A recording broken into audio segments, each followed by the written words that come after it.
Bonjour à tous, je ne sais pas si vous m'entendez bien. C'est une grande première pour nous citoyens. Donc ce live chat pour parler bien, de tous les sujets concernant la stratégie et le développement de notre mouvement. On va attendre encore quelques minutes avant de démarrer le dialogue.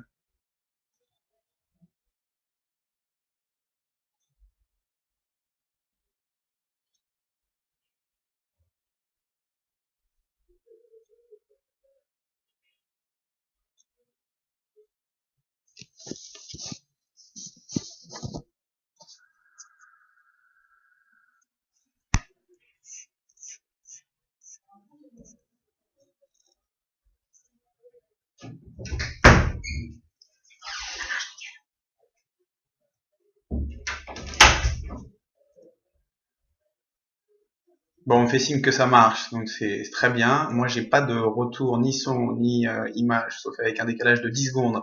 Donc c'est un exercice pas évident, mais je me lance. Donc on a déjà reçu un certain nombre de questions. Euh, alors, je vais commencer par une question d'actualité qui est liée à notre dernière grosse action pour les européennes où on nous demande un petit commentaire sur le score qu'on a fait.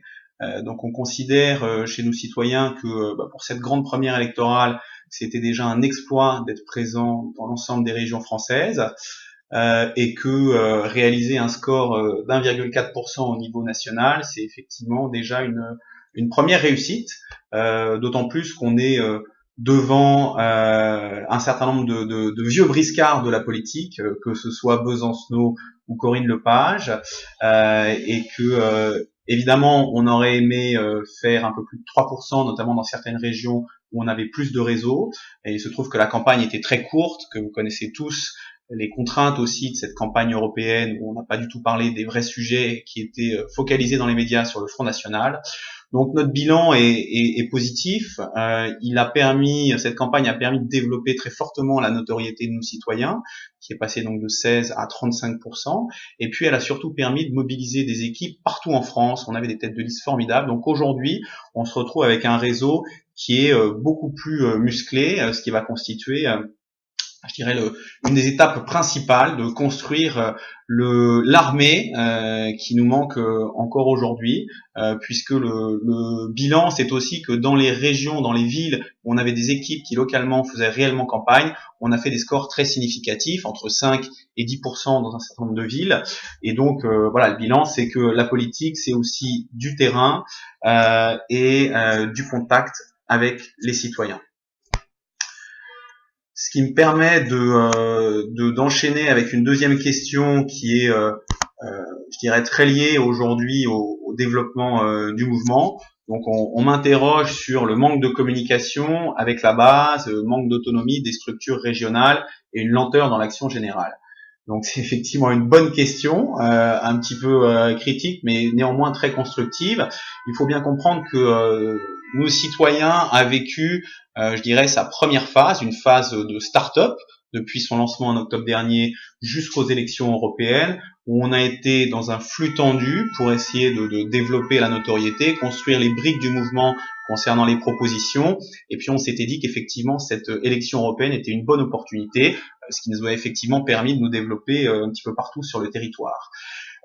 Aujourd'hui, on passe dans une seconde phase où on va effectivement développer ce réseau national, cette armée qui nous manque, en commençant par structurer des équipes régionales fortes qui vont avoir pour mission de reprendre à leur compte l'ensemble des activités de nos citoyens, le débat d'idées, contribution donc au programme citoyen, l'animation des adhérents et la mobilisation, le recrutement d'autres adhérents, le développement plus généralement d'un certain nombre de projets annexes. Je peux en citer un qui va être un projet essentiel des prochains mois. Il va consister à contacter et à fédérer des élus sans étiquette.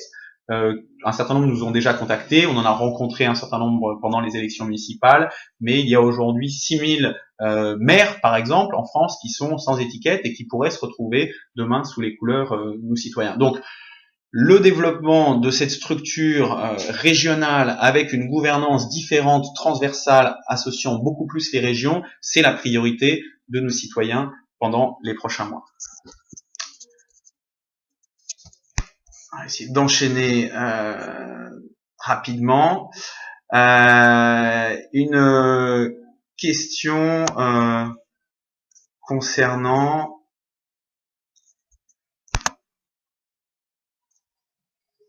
comment faire rêver les Français aujourd'hui avec un nouveau moteur de l'économie en Europe.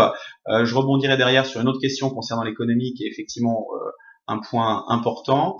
On a aujourd'hui une commission qui travaille sur ces sujets de l'emploi, qui reste la préoccupation première des Français. Et donc on va faire des propositions dans les prochains mois pour montrer que en réformant réellement le pays, on peut créer 2 millions d'emplois, on peut réconcilier solidarité et prospérité, comme le dit notre baseline, mais il faut effectivement commencer par faire les réformes dont le pays a besoin. Je reviens sur une autre question que j'ai vu passer, mais que je n'ai pas eu le temps de cliquer, qui porte sur l'image de partie d'entrepreneurs qu'on peut avoir. Excusez-moi pour le délai, je débute aussi dans cet exercice. Alors, elle est où cette question ?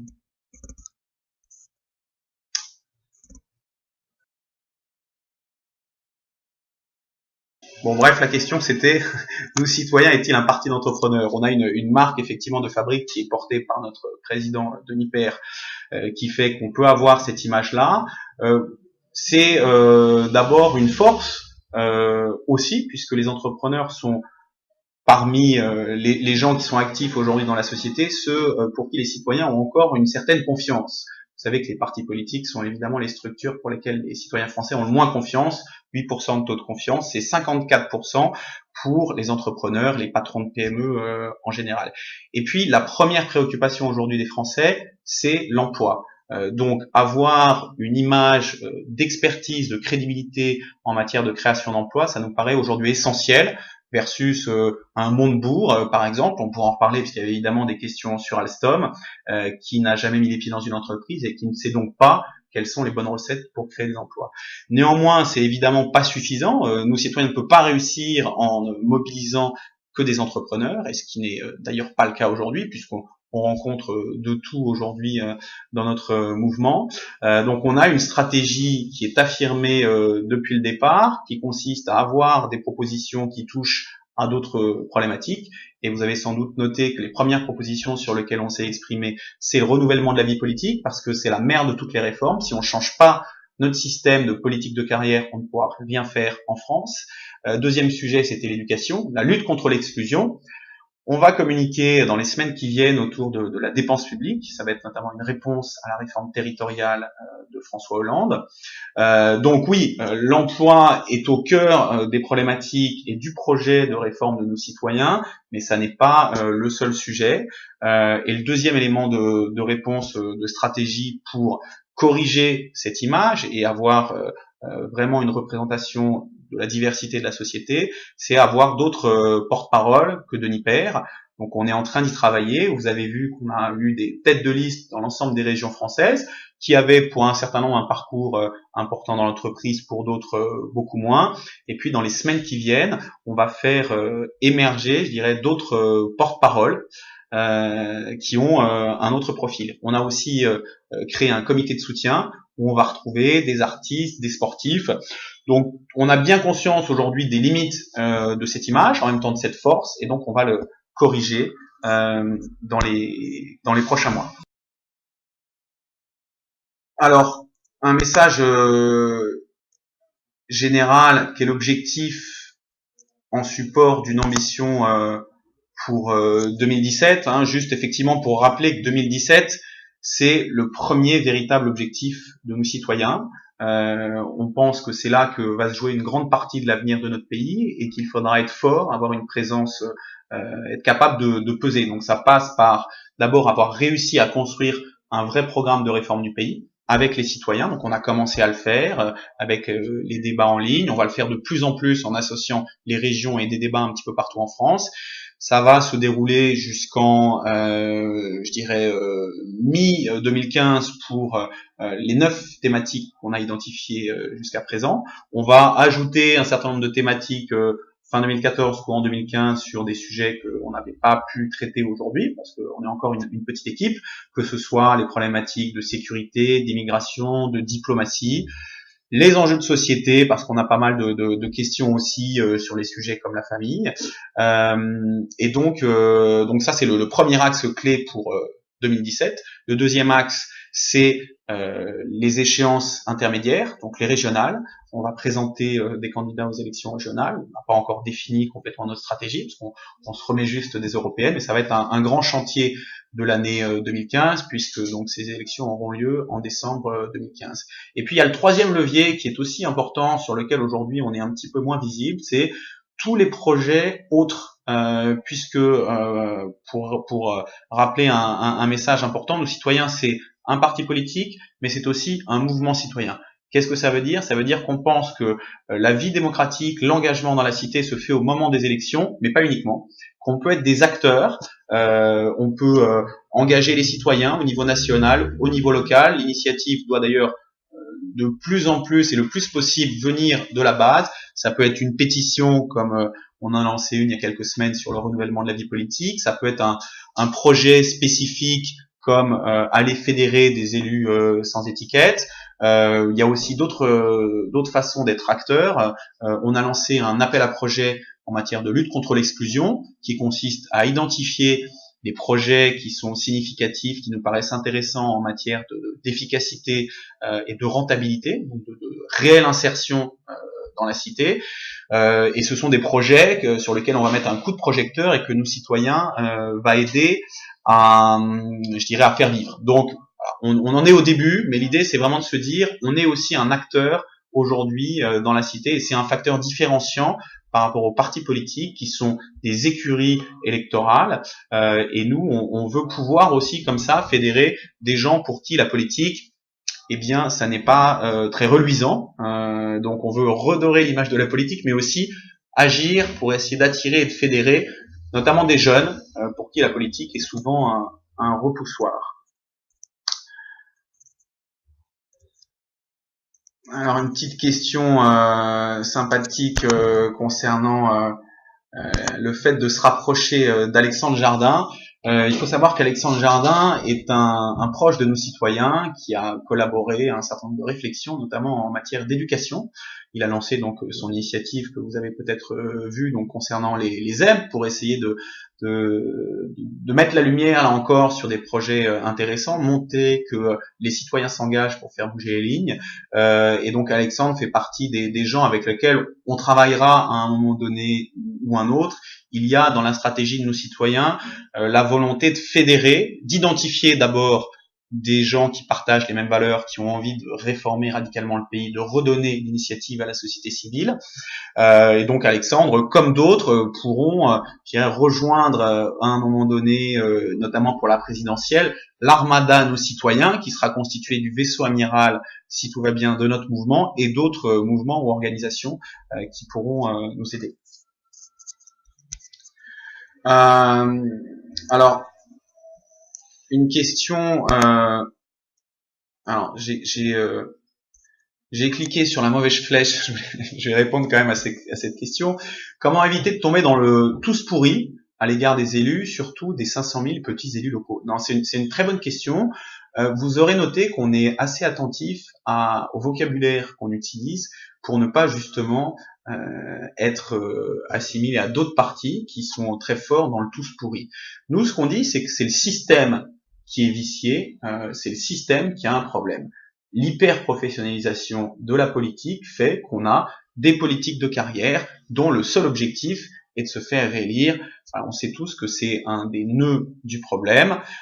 Donc, c'est pas une question de pourri ou pas pourri. Ce sont en majorité des gens, pour les grands élus nationaux en particulier, qu'on connaît, qui sont dans un système qui ne fonctionne plus, et donc voilà. Donc c'est pas une question de tous pourris. Effectivement, on est en contact avec beaucoup d'élus locaux, et on sait que en particulier les élus locaux sont souvent des gens qui sont issus de la société civile, qui font un énorme boulot, un énorme engagement pour l'intérêt général, et pour souvent une rémunération très faible. Ça fait partie des enjeux d'ailleurs de travailler à l'avenir sur la réforme du statut de la fonction publique et des élus en général, pour avoir des rémunérations qui permettent aussi de vivre de cette mission quand on la fait de façon temporaire. Une question qui est liée, qui porte sur la possibilité pour des politiques souhaitant se rapprocher de nous. C'est effectivement une bonne question. Il faut savoir qu'on est sollicité par les politiques de tous bords, qui cherchent à nous rencontrer, à rencontrer Denis Père pour savoir quel est cet ovni politique qui se développe vite, qui a un certain nombre d'adhérents, qui en impressionne plus d'un dans le monde de la politique. Alors nous, on discute avec tout le monde. On fait quand même attention à nos fréquentations, mais non, l'idée c'est plutôt de dire qu'aujourd'hui on doit se construire autour de notre socle citoyen en dehors des partis politiques et des professionnels de la politique.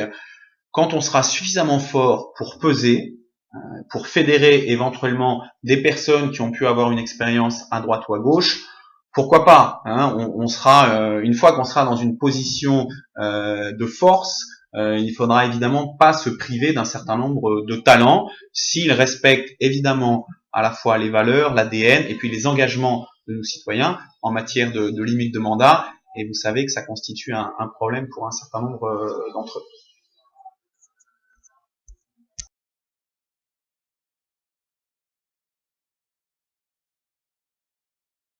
Alors, qu'est-ce que je réponds à ceux qui disent que l'expérience compte aussi en politique et des sujets administratifs, techniques et complexes?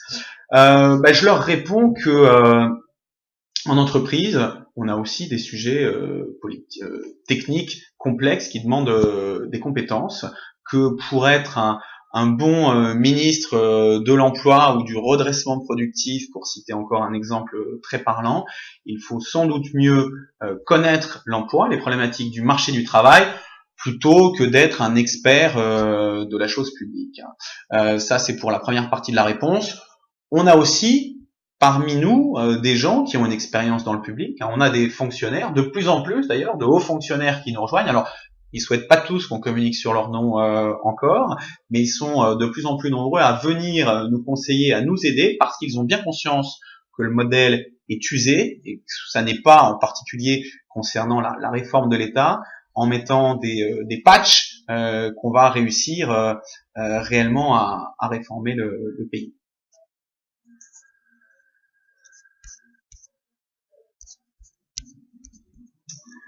Alors, il y a beaucoup de questions qui traitent un petit peu de tous les sujets. J'en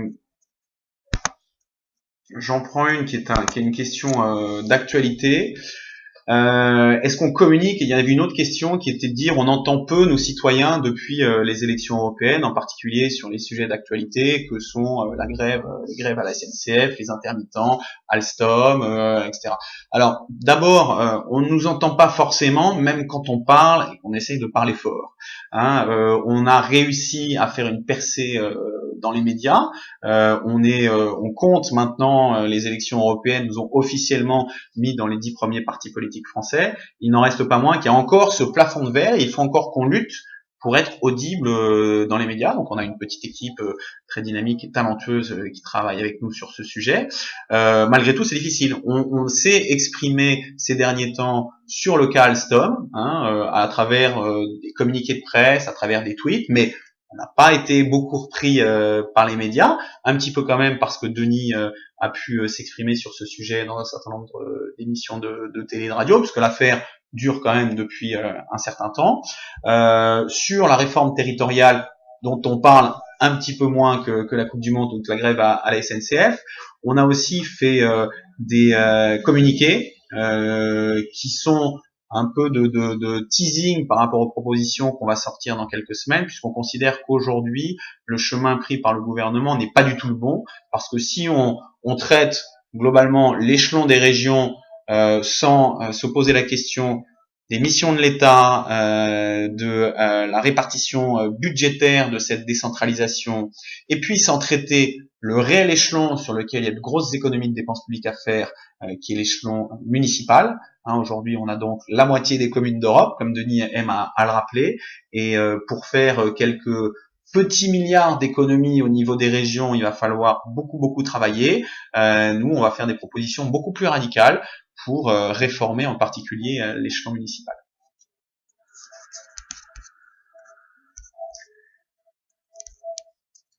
Oui, merci de Virginie qui m'aide à modérer et à faire m'aider à construire ce dialogue. C'est pas facile, effectivement.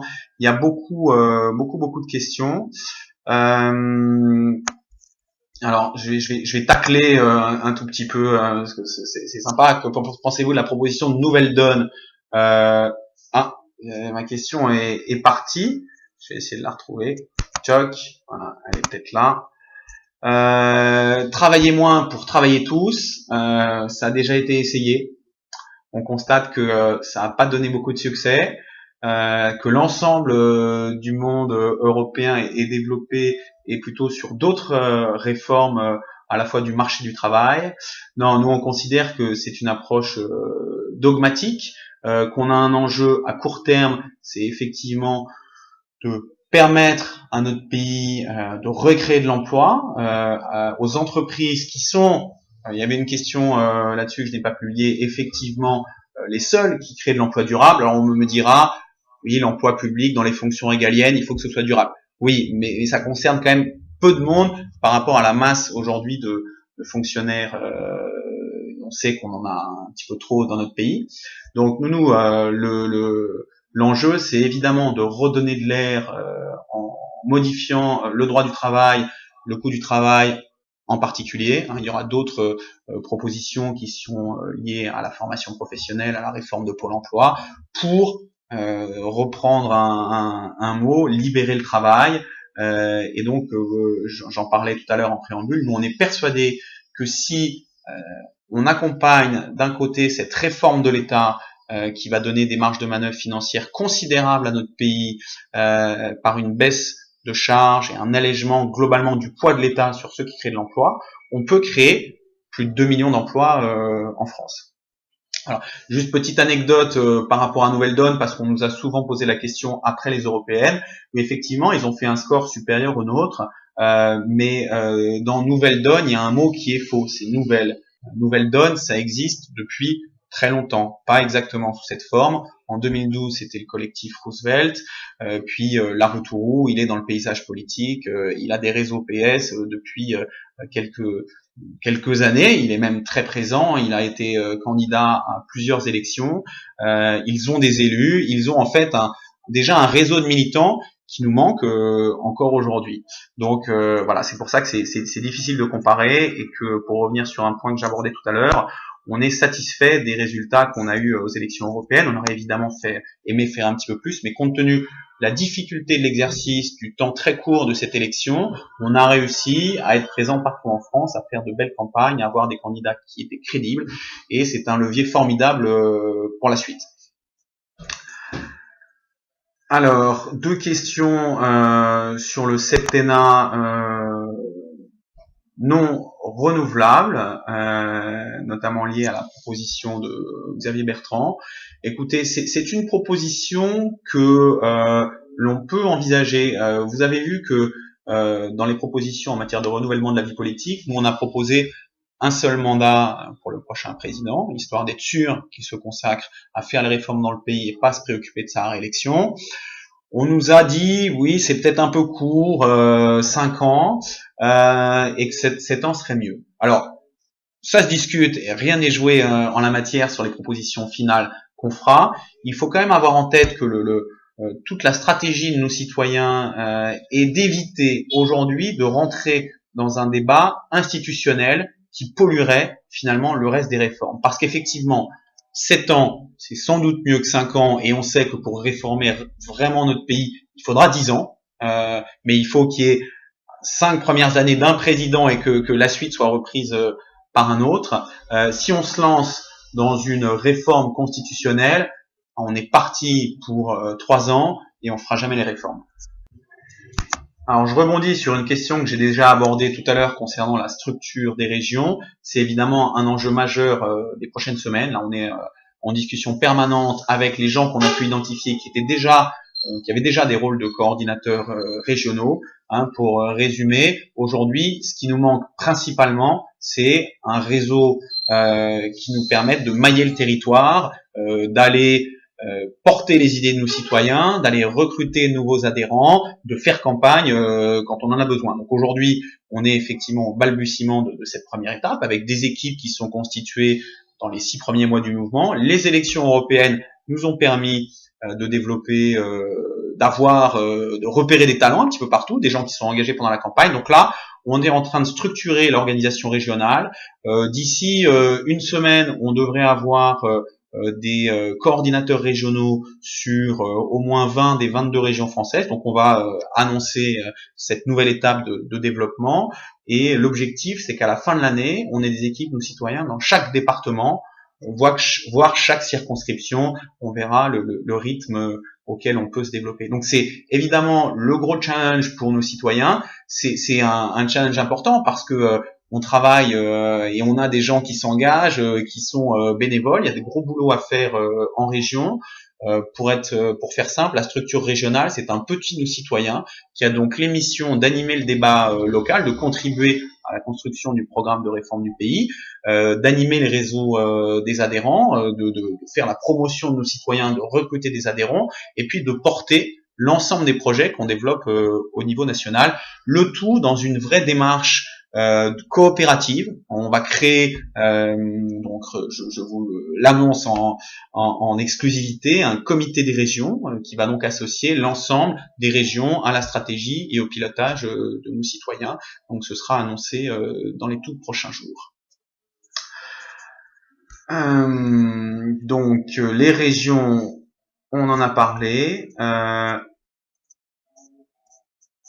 Question d'actualité chaude que je prends au vol concernant la législative partielle. Donc on a soutenu monsieur Didier Legrand qui est venu nous voir, un médecin généraliste qui s'est beaucoup engagé dans la région de Valenciennes et à Valenciennes même, puisqu'il était déjà avec Borloo il y a quelques années. Puis il a considéré que Borloo était devenu un politique de carrière comme les autres, donc il a repris son indépendance et il est venu nous voir en nous disant bah voilà, je suis comme vous, et puis il nous a expliqué qu'effectivement il s'était présenté sans étiquette au municipal où il a fait 22%. Il n'a fait hier que 10% aux législatives, et bien parce que la législative c'est une circonscription qui est beaucoup plus grande donc que Valenciennes où il a fait à peu près le même score, et donc il a essayé de faire campagne sur cette circonscription, on l'a aidé comme on l'a pu, mais on a découvert aussi un climat local très compliqué, très difficile, avec un certain nombre d'affaires et un réseau Borloo, voilà, sur lequel qui est très fort, sur lequel on s'est un petit peu heurté. Donc pour nous, je dirais que c'était une opportunité qu'on a saisie. On n'avait pas d'ambition particulière. C'est vrai qu'on pouvait toujours rêver d'avoir un député, mais la marche était très haute. Donc on est content parce que malgré tout, ça nous positionne sur cette élection comme le 4e parti ex aequo avec le PC derrière l'UDI et le FN.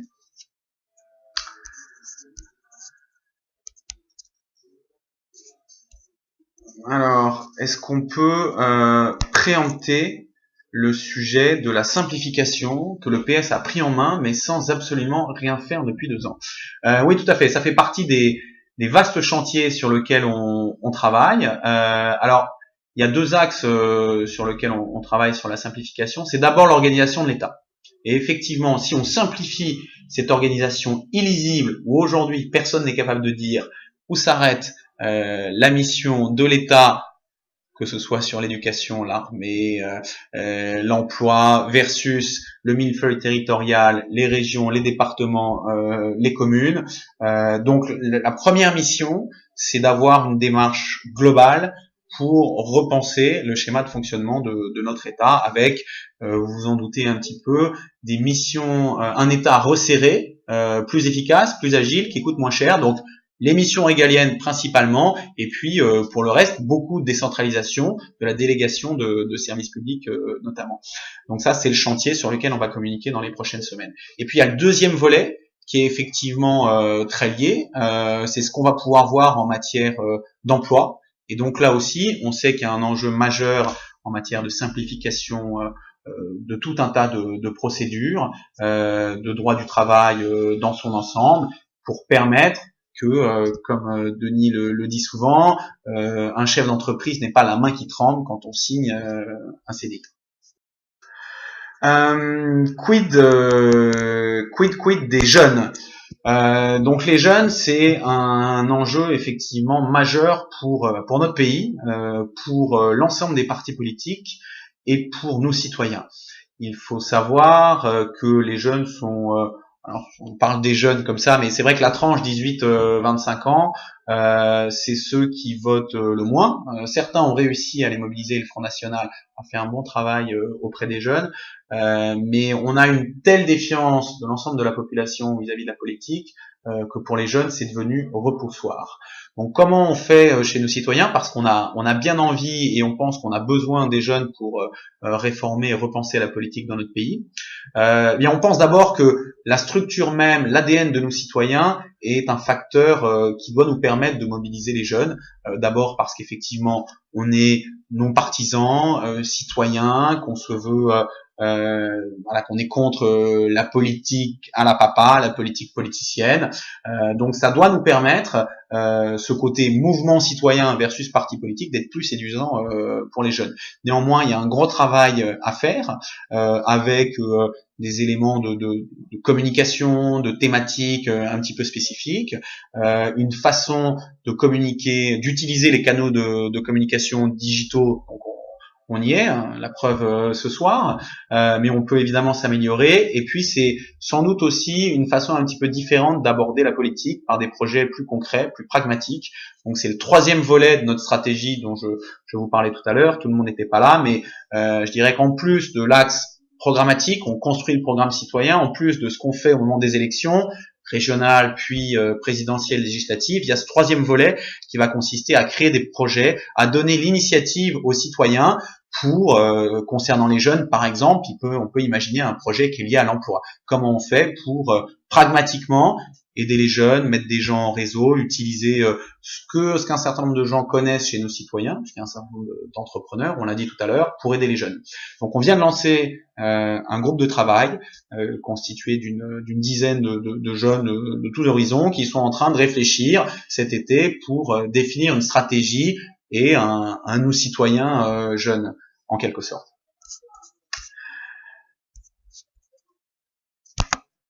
Alors je reprends cette question parce elle revient évidemment souvent. Comment sortir de l'image de parti d'entrepreneur? Je le fais rapidement parce que je l'ai déjà abordé tout à l'heure.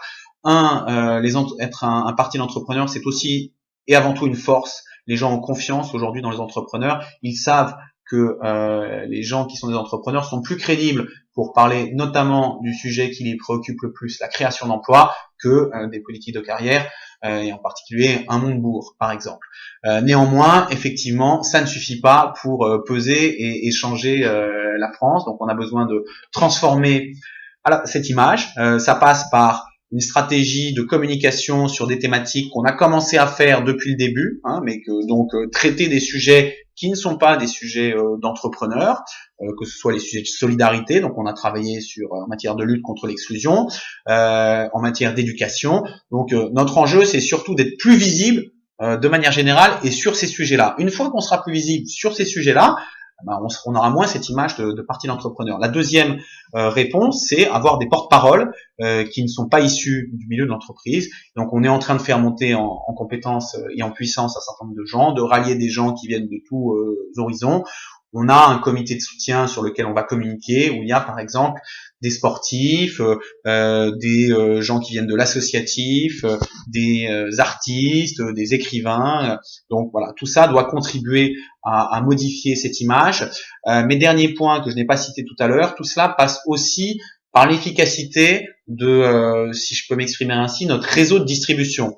Les équipes locales, les équipes régionales, si elles sont capables d'avoir un discours et de corriger finalement l'image d'entrepreneur, puisque on ne parle pas que des sujets liés aux entrepreneurs, et nous ne sommes pas tous des entrepreneurs, loin de là, chez nos citoyens. Si effectivement les gens localement, les adhérents, les militants peuvent modifier cette image, c'est comme ça qu'on arrivera à convaincre les gens, parce que Denis Père, de toute façon, il aura toujours l'image d'un entrepreneur.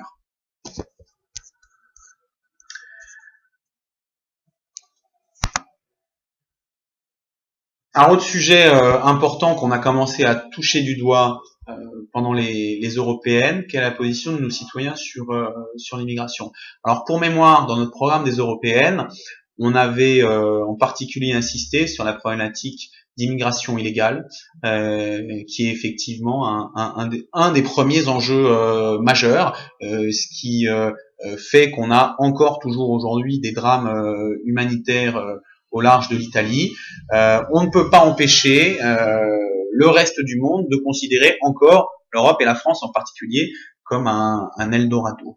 Souvent, ils déchantent. Donc on a effectivement cet enjeu fort de contrôler l'immigration illégale avec une vraie politique européenne en la matière et des moyens beaucoup plus importants en termes de contrôle. Frontex, l'agence européenne qui a été créée pour ça, a 3 bateaux pour contrôler l'ensemble des côtes. Donc c'est complètement ridicule. Si les Européens veulent vraiment régler ce problème d'immigration illégale, ils se traitent d'abord au niveau européen. Il y a ensuite une dimension importante qui est la politique de développement.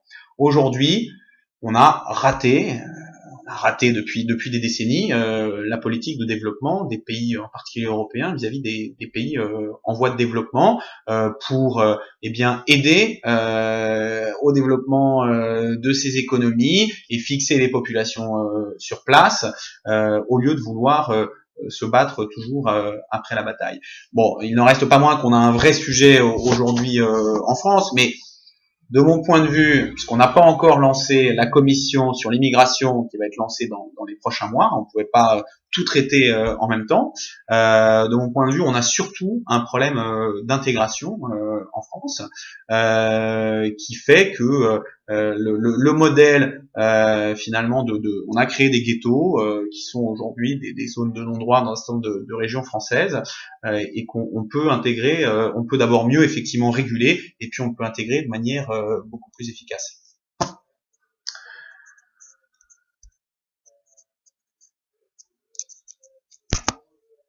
Alors un sujet d'actualité sur laquelle on me demandait tout à l'heure si on s'était exprimé. Bah oui, Denis Père s'est exprimé sur le sujet. On a fait déjà il y a une quinzaine de jours au moment de la première ébullition de l'affaire Alstom un communiqué sur ce sujet.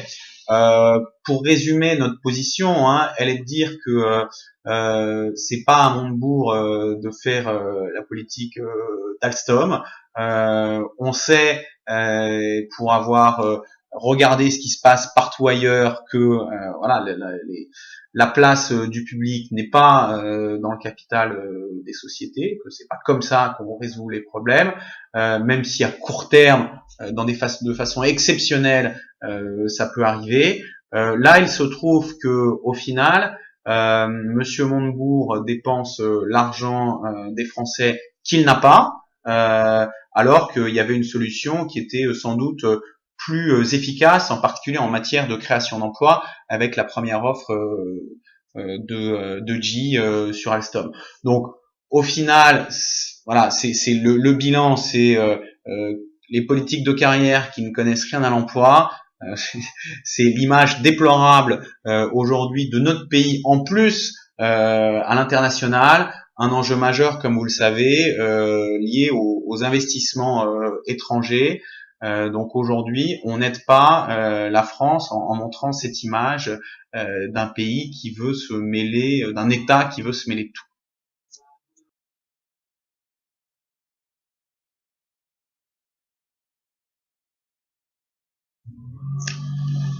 Donc on en parlait tout à l'heure, l'emploi et le coût du travail, c'est effectivement un enjeu majeur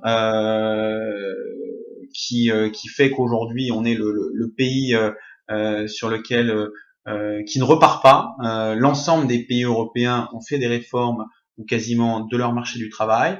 Pour ça, je répète, la première étape, c'est la réforme de l'État. On a besoin de baisser la dépense publique puisqu'aujourd'hui, on est complètement asphyxié par cela et on voit ce que ça donne. Le gouvernement, quand il essaye de bouger une virgule, il est obligé de négocier, alors que si on avait une vraie réforme de l'État qui permette de donner des marges de manœuvre à notre pays, on pourrait baisser significativement les charges qui pèsent sur les entreprises.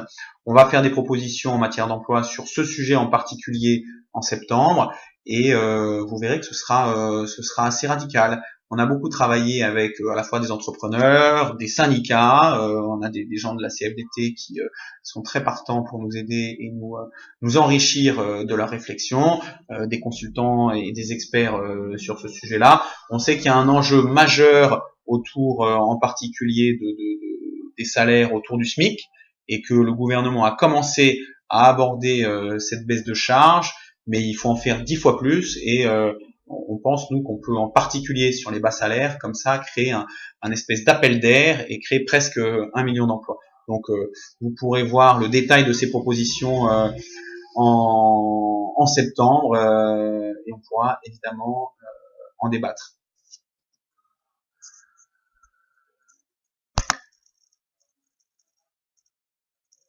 Autre sujet, autre question qui revient beaucoup aussi, la caricature des politiques qui peut nous desservir.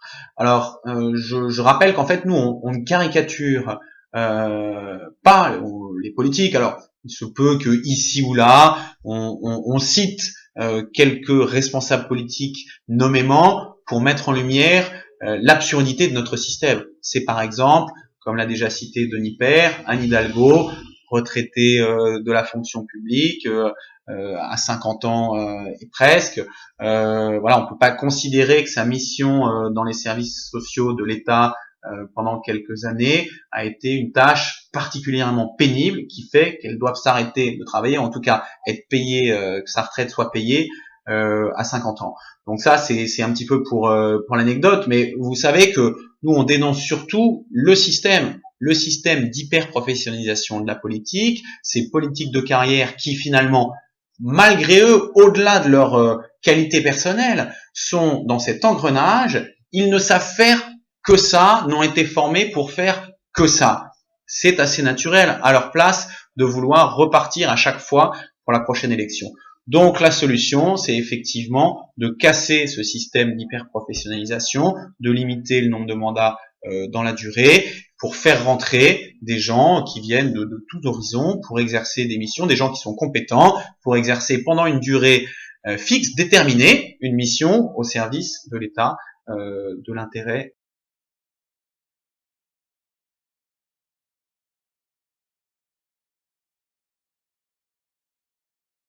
On n'a pas encore parlé d'éducation, donc je vais en revenir, je vais revenir dessus une minute.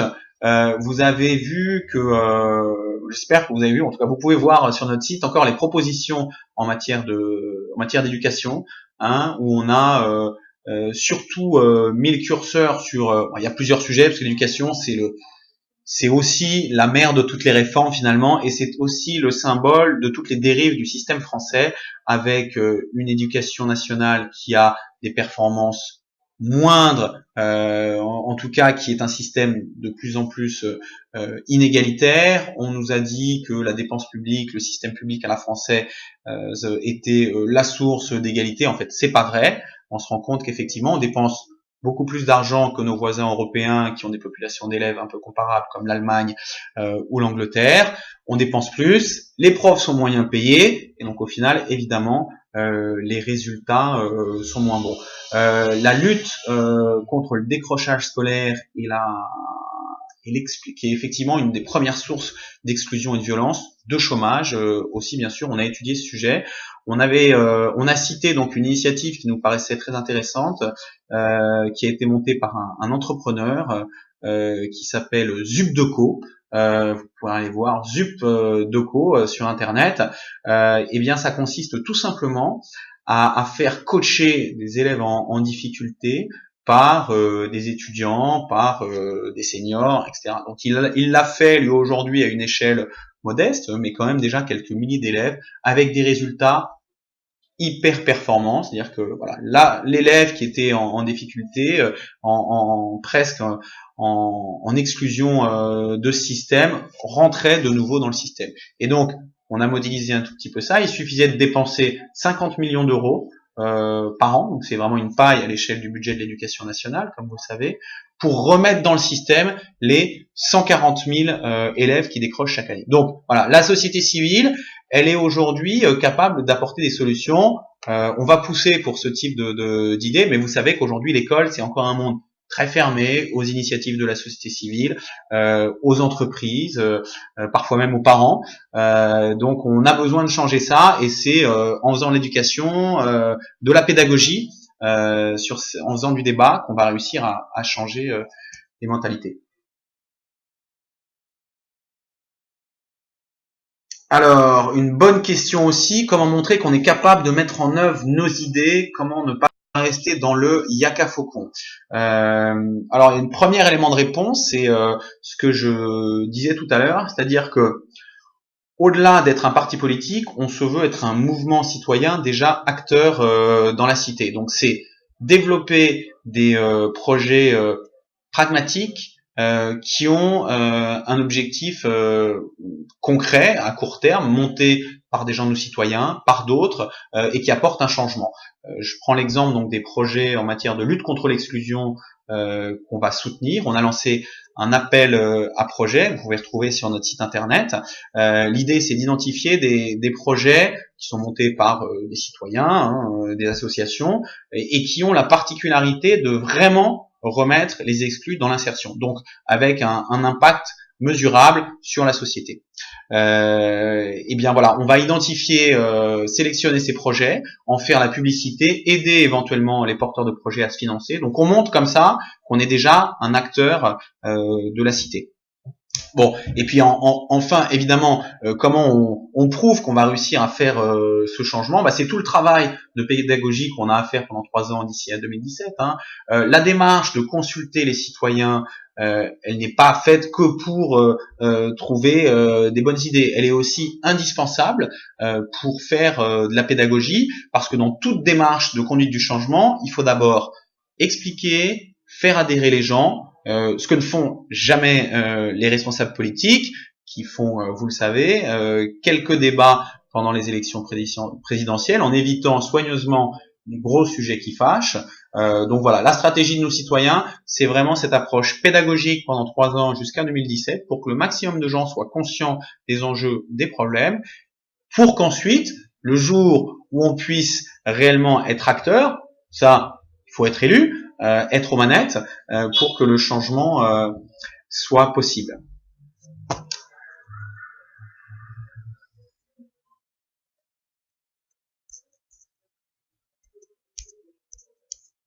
Alors, une autre question sur l'éducation. Nous, on pense qu'effectivement, dans un certain nombre de cas, il faudrait avoir en matière d'éducation une délégation de service public, comme ça se fait aussi en matière d'école privée, en particulier dans les zones difficiles. On sait que le modèle à la française fonctionne pas, même si on peut imaginer qu'avec une meilleure rémunération des profs, comme on l'a proposé, une meilleure autonomie aussi des chefs d'établissement pour pouvoir gérer une vraie équipe pédagogique, on arrivera à d'autres résultats beaucoup plus importants que ceux qu'on a aujourd'hui. Il y a évidemment l'appel au privé qui fait partie des bonnes recettes, et ça, pas que pour l'éducation, c'est vrai pour l'ensemble, en tout cas l'ensemble des missions de l'État non régulées. Oui, c'est une bonne idée, merci.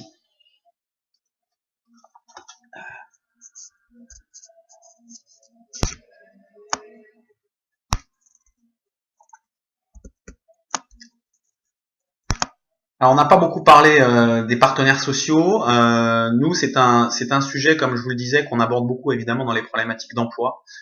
Aujourd'hui, le problème en France, c'est qu'on a on a deux mondes. On a le monde des entrepreneurs, des gens d'entreprise, et puis on a le monde des partenaires sociaux. En particulier sur ce sujet-là, il y a un vrai problème culturel. Donc, je crois que ça se fait. Il y a des recettes qui ont déjà commencé à être essayées et qui sont effectivement intéressantes. C'est d'associer le plus tôt possible les partenaires sociaux aux enjeux, les mettre dans les conseils d'administration d'un certain nombre d'entreprises, etc. Je crois qu'il faut qu'on aille beaucoup plus loin et que les partenaires sociaux soient et aussi finalement un petit peu comme en Allemagne une vraie formation sur les enjeux de l'entreprise. Pour ceux qui ne savent pas, en Allemagne, pourquoi ça marche si bien, cette relation et ce consensus pour trouver des solutions ensemble, c'est notamment parce que les chefs d'entreprise et les syndicats ont fait les mêmes études. Voilà, donc ça facilite évidemment le dialogue.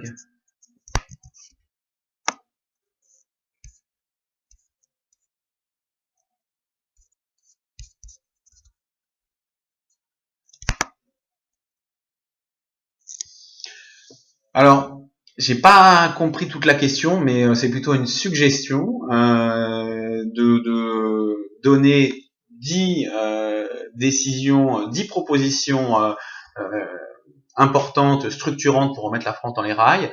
Ça fait partie de nos idées dans le cadre du développement de ce projet citoyen que vous suivez sur notre site internet. Et effectivement, il y a beaucoup de propositions.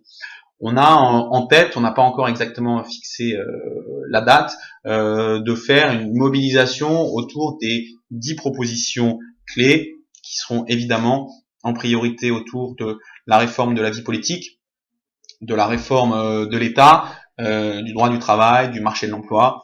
Il y en aura d'autres, mais en tout cas, ça fait partie des démarches de communication qu'on va utiliser dans les prochains mois. Alors, j'ai laissé passer un certain nombre de questions. Je reviens un petit peu en arrière parce qu'il y en avait, il y en a beaucoup.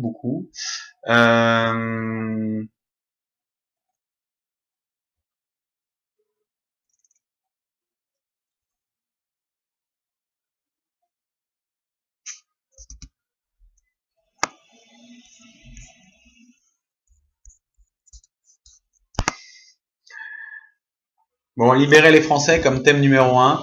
Non, c'est pas mal. C'est un peu effectivement ce qu'il y a dans l'ADN de nos citoyens. Hein. Je vais pas vous refaire l'ensemble du pitch, mais c'est un un rationnel qui mérite d'être beaucoup plus largement diffusé. Et je crois moi que on n'a pas besoin forcément d'avoir des réponses à tout et des bonnes idées sur tous les sujets pour convaincre des citoyens de nous rejoindre. À partir du moment où on sait expliquer de façon claire et synthétique que notre problème, il vient du poids de cet état omniprésent que tout le monde vit, quand on explique que ça coûte évidemment très très cher, beaucoup plus cher qu'ailleurs, et que ça pèse sur en particulier les entreprises, pas que, mais c'est quand même les entreprises qui créent les emplois durables, on comprend pourquoi on a 11% de chômeurs en France quand les pays qui ont fait des réformes ont réussi à passer à autre chose.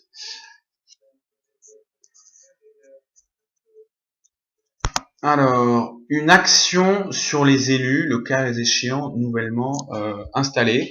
Oui, alors j'en parlais tout à l'heure. On a un projet qu'on va lancer, qu'on est en train de lancer, sur lequel on va communiquer prochainement, qui consiste à solliciter, à fédérer les élus sans étiquette, en particulier. Après, il y en a d'autres qui peuvent changer d'étiquette, mais on a déjà, par exemple, 6000 maires en France qui sont sans étiquette et qui peuvent être sensibles au discours de nos citoyens.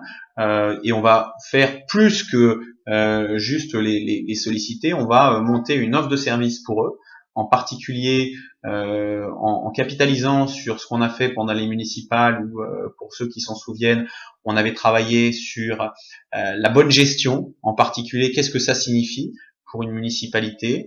Eh bien, on va leur offrir une plateforme de service sur laquelle ils vont avoir un certain nombre d'indicateurs qui vont leur montrer où se situe leur commune par rapport à la moyenne des communes comparables, et avec des recommandations en matière de gouvernance.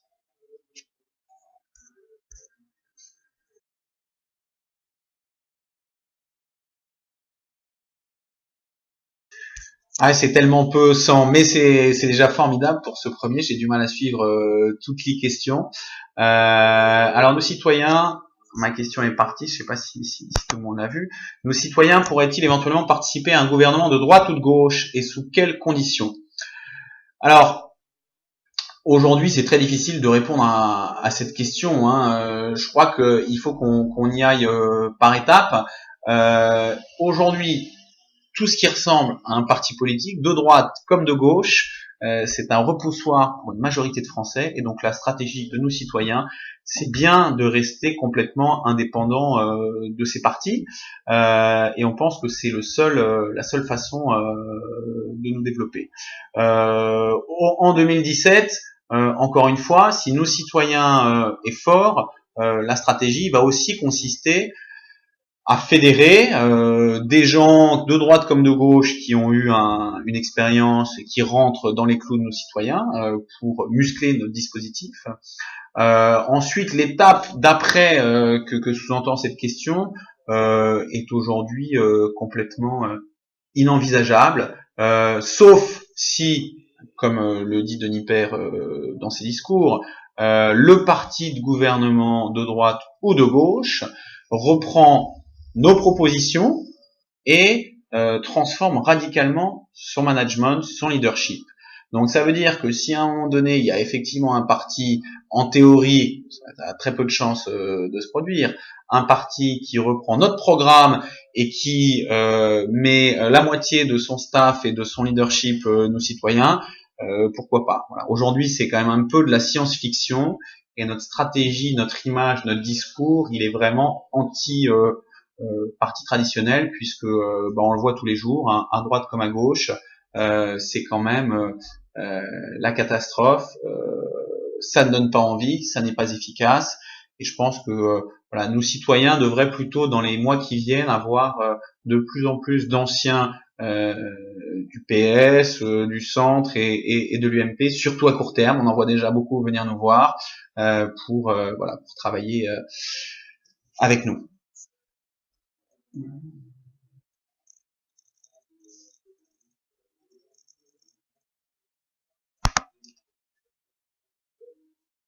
Donc, libérer les Français, on y revient, c'est effectivement rendre acteurs. Donc, ce que je disais tout à l'heure, hein, pour résumer, c'est qu'effectivement, les adhérents de nos citoyens, en particulier en région, on veut qu'ils deviennent le plus possible acteurs. C'est acteurs pour contribuer à nos citoyens, mais aussi pour contribuer à résoudre un certain nombre de problèmes dans la cité, d'où l'appel à projet en matière de lutte contre l'exclusion. Je ne vais pas y revenir, mais on peut tout à fait imaginer qu'il y ait une région, une équipe, des citoyens qui ensemble se disent on va parrainer des jeunes pour trouver un job. Toutes les idées sont possibles. Donc oui, nous souhaitons, nous citoyens souhaitent aussi être un catalyseur, un incubateur d'initiatives citoyennes. Donc si vous avez des idées particulières, n'hésitez pas à nous les soumettre. Le plus simple, ce sera de les soumettre aux régions, aux équipes dont vous ferez partie, je l'espère. Voilà. Mot d'ordre, c'est modèle décentralisé le plus possible, autonomie, prise d'initiative des citoyens.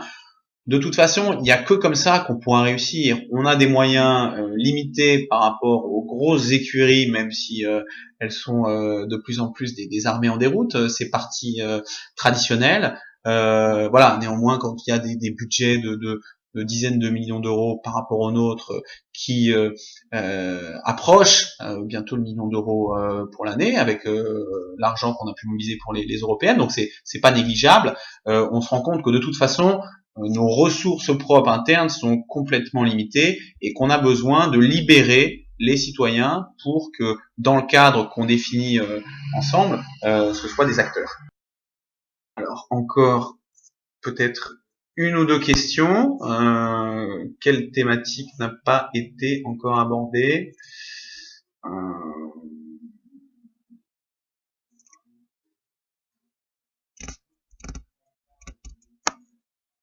Merci Michel, avec plaisir. Voilà, c'était une grande première pour moi aussi. Je sais pas s'il y a encore une ou deux questions. Virginie me dit qu'on n'a pas beaucoup de temps, mais comme c'est une première, Voilà, je suis un peu perdu, hein, je dois vous dire, dans le listing de toutes ces questions.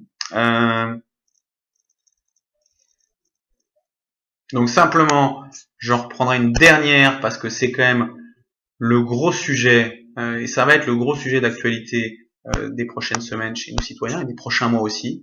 C'est donc c'était pas sur la réforme de la santé proprement parlé, sur lequel on a une commission qui travaille mais qui n'a pas encore délivré sa substantifique moelle. Non, c'était sur la dépense publique.